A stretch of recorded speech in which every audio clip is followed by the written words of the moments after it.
everyone, and welcome back to your daily English dose. It's fantastic to have you here with me today.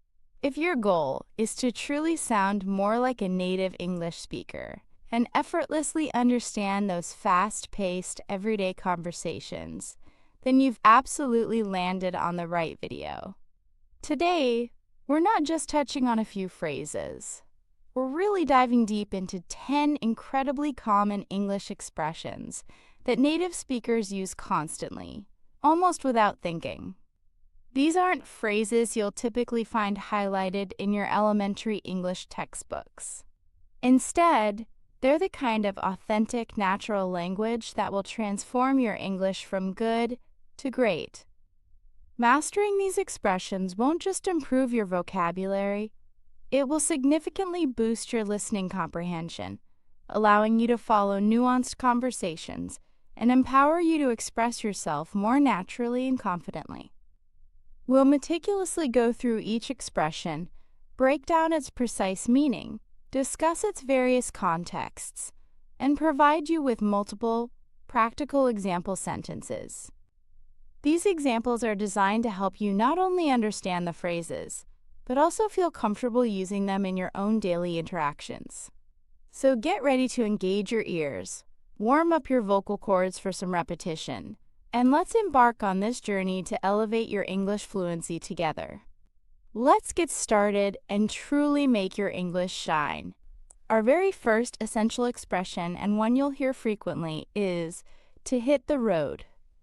This phrase is a concise and casual way to say to leave or to depart. It implies that you are ready to start a journey or simply end your stay somewhere. Think of it as putting your vehicle in gear and beginning to move. You'd use this when you're concluding an activity or visit and are ready to move on. For example, imagine you're enjoying a lovely evening at a friend's house, but you realize it's getting quite late and you have an early start tomorrow. You might politely say, "It's been a wonderful evening, but it's getting late, and I have an early meeting tomorrow, so I think it's time for me to hit the road." Another common scenario. If you and your friends are planning a road trip and you want to ensure you avoid heavy morning traffic, you might tell them, "We really need to hit the road by 7 a.m. sharp if we want to beat the rush hour and get to our destination on time." This phrase is versatile. You can use it for short departures or long journeys. It's a clear signal that you're about to go.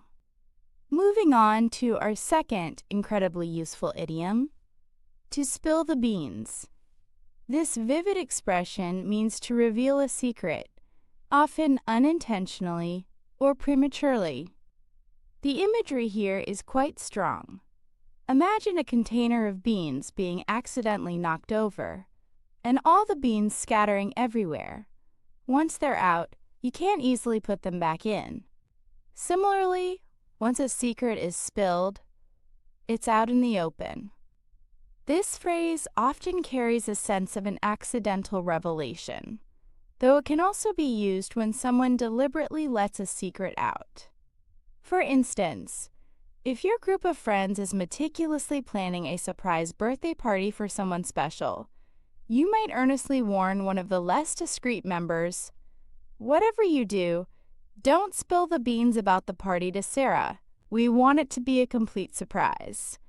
Or consider a situation where you accidentally let slip a piece of information that was meant to be kept confidential. You might then lament, "Oh no, I can't believe I just accidentally spilled the beans about the company's new product launch during our casual chat. I wasn't supposed to say anything yet."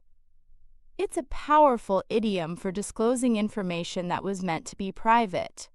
Our third intriguing expression is to break a leg. This is one of those phrases that can be quite confusing if you take it literally, because it sounds like a terrible thing to say. However, its actual meaning is entirely opposite.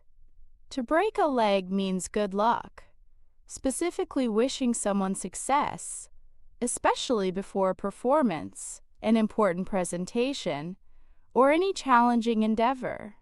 It's a superstition rooted in the theater world, where wishing good luck was thought to bring bad luck, so they started saying break a leg instead. This idiom is a fantastic way to offer encouragement. For example, if your friend is about to step onto the stage for a school play or a musical performance, you definitely wouldn't say, "Good luck." Instead, you'd enthusiastically tell them, "Break a leg tonight. You're going to be amazing." Similarly, if a colleague is about to deliver a crucial presentation to senior management at work, you could offer a reassuring, "Break a leg with your speech today. I know you've prepared thoroughly." It's a widely understood and positive idiom used to convey encouragement and best wishes for success. Next up, we have our fourth expression, to bite the bullet. This phrase vividly means to face a difficult, unpleasant, or painful situation with courage, resolve, and endurance, even if you desperately want to avoid it. The imagery behind this idiom comes from historical practices, possibly from battlefield medicine, where soldiers would literally bite on a bullet to endure pain during surgery without anesthesia. It implies that you simply have to go through something tough, accepting the discomfort or hardship. This is used when there's no easy way out, and you just have to confront the challenge directly. For example, imagine you have a mountain of tedious and complex paperwork that absolutely must be completed by the end of the day. You might sigh and say, "Ugh, I really don't want to deal with all this administrative work right now, but I know I just have to bite the bullet and get it all done before the deadline." Or, if your job requires you to work extensive extra hours to meet a critical project deadline, you might reluctantly acknowledge, "I guess I'll just have to bite the bullet and stay late at the office every night this week to ensure we finish the project on time." It's about gritting your teeth and pushing through adversity. Our fifth expression is to cut corners. This phrase means to do something in the easiest, quickest, or cheapest way possible, often by compromising on quality, standards, or rules. It usually carries a negative connotation, implying that the chosen method is inferior or unethical, and that the outcome might suffer as a result. It's about taking shortcuts that often lead to poor results. For example, if a construction company, in an attempt to save money, starts using substandard materials or skipping important safety checks, someone might critically observe, "They're clearly cutting corners on quality these days, and it's starting to show in the finished buildings." Or, if you're working on a school project or a report, and you're tempted to rush through it without paying attention to detail just to finish quickly, your teacher or a discerning peer might advise you, "Don't cut corners on this assignment. Make sure you do a thorough and high-quality job, because it's important for your final grade." This idiom highlights the dangers of prioritizing speed or cost over excellence. Moving on to our sixth impactful expression, to get something off your chest. This phrase means to talk about something that has been bothering you, causing you worry, or making you feel guilty for a long time, often to experience a sense of relief afterwards. The idiom suggests that holding on to these emotions is like carrying a heavy weight on your chest, and speaking about them is like removing that burden. It's about confession, or sharing a pent-up emotion. For instance, if you've been carrying a significant worry or a secret burden that has been weighing heavily on your mind, you might confide in a trusted friend or family member, saying, "I really need to get something off my chest that's been bothering me for weeks. Can we sit down and talk for a bit?" Or, after having a difficult but necessary conversation where you finally expressed your true feelings about a situation, you might feel an immediate sense of lightness and relief, exclaiming, "I'm so glad I finally got that off my chest. I feel so much better now that I've shared it. It's a powerful way to describe the act of unburdening oneself emotionally. Our seventh common expression is to call it a day. This straightforward phrase means to stop working on something for the rest of the day, or to end an activity or session. It's used when you've decided that you've done enough for the current period and are ready to conclude your work or activity. It's a signal that you're done for now and will likely resume at a later time. For example, after an exceptionally long and productive day at the office, where you've completed numerous tasks, you might tell your colleagues as you pack up, "It's been a really productive day, and I finished everything I needed to, so I think I'm going to call it a day." Similarly, if you're engrossed in studying for an exam but find yourself feeling mentally exhausted and unable to concentrate further, you might decide, "My brain is completely tired, and I'm not absorbing anything more. Let's call it a day and pick this up fresh again tomorrow morning." This idiom is a polite and common way to announce your intention to stop an activity. Next, we have our eighth encouraging expression, to hang in there. This phrase means to persist, persevere, and not give up, even when faced with a difficult, challenging, or frustrating situation. It's a warm and common way of offering encouragement, support, and hope to someone who is struggling. It implies that despite the current hardships, things will eventually improve if they just continue to endure. For instance, if your friend is going through a particularly tough time in their personal life, perhaps dealing with a difficult breakup or a stressful job situation, you could offer them sincere words of encouragement by saying, "Hang in there. I know things are incredibly tough right now, but I truly believe things will get better soon if you just keep pushing through."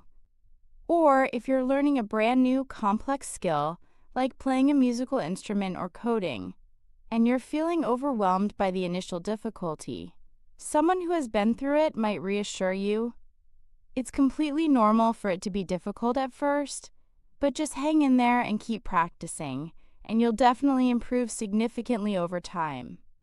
It's a powerful phrase of solidarity and optimism. Moving on to our ninth expression, to feel under the weather. This is a very common, polite, and somewhat gentle way to say that you are feeling slightly unwell or sick, without necessarily specifying the exact illness. It's a great phrase to use when you have a minor ailment, like a cold, a headache, or just general fatigue, and you don't want to go into too much detail about your symptoms. It implies a general sense of not feeling 100%. For example, if a colleague asks how you are doing at the start of the workday and you're not feeling quite right, you might respond, "I'm feeling a bit under the weather today, so I might head home a little early if I don't start feeling better." Or, if you have plans to meet friends but wake up with a mild cold, you could politely text them, "I'm really sorry, but I won't be able to make it to dinner tonight. I'm feeling a little under the weather." This idiom is widely understood and is a considerate way to express mild illness. Finally, our 10th and final expression for today is to hit the books. This phrase means to study hard and diligently, especially when preparing for an exam or an important academic task. It strongly implies serious, focused, and often intense study sessions, requiring significant concentration and effort. The imagery is of literally striking your books, emphasizing the act of deep engagement with your study materials. For instance, if you have a massive, crucial test coming up soon, like a final exam or a major certification test, you might inform your friends that you won't be able to socialize, saying, "I'm really sorry, guys, but I can't go out with you tonight. I seriously need to hit the books if I want to pass this difficult exam next week." Or if you walk into a library or a study hall and see someone engrossed in their textbooks, with notes scattered around them, you might comment, "Looks like you're really hitting the books for your upcoming entrance exam." Good luck with all that studying.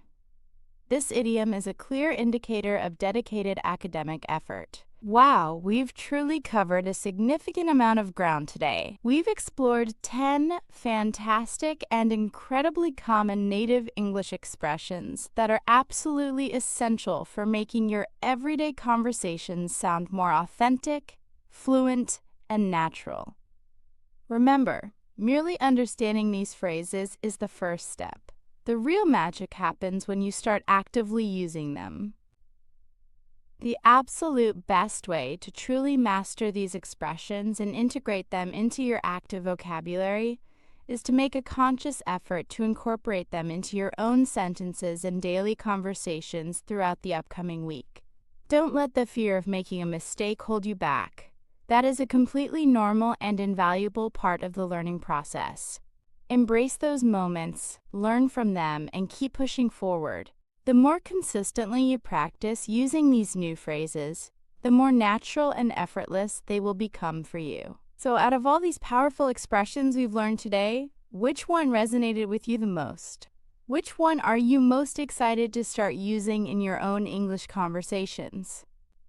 Or perhaps you already have another favorite common English expression that you love to use and think others should know about.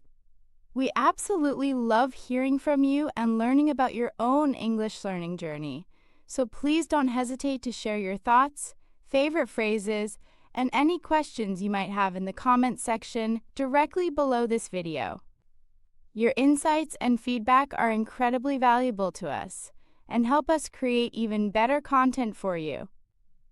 If you found this detailed video incredibly helpful and feel that it has genuinely boosted your understanding and confidence, please do us a huge favor and give it a big thumbs up. Sharing is caring, so please also consider sharing this video with your friends, classmates, or anyone else you know who is also on their journey to master the English language. And most importantly, if you haven't already, make sure you subscribe to your daily English dose for more amazing practical and engaging English lessons designed to help you reach your fluency goals. Don't forget to hit that notification bell icon so you won't miss any of our exciting new video uploads. Thank you so much for watching today, for your dedication to learning, and for being an integral part of our community. Keep practicing, keep learning, and I'll definitely see you in the next one. Bye for now.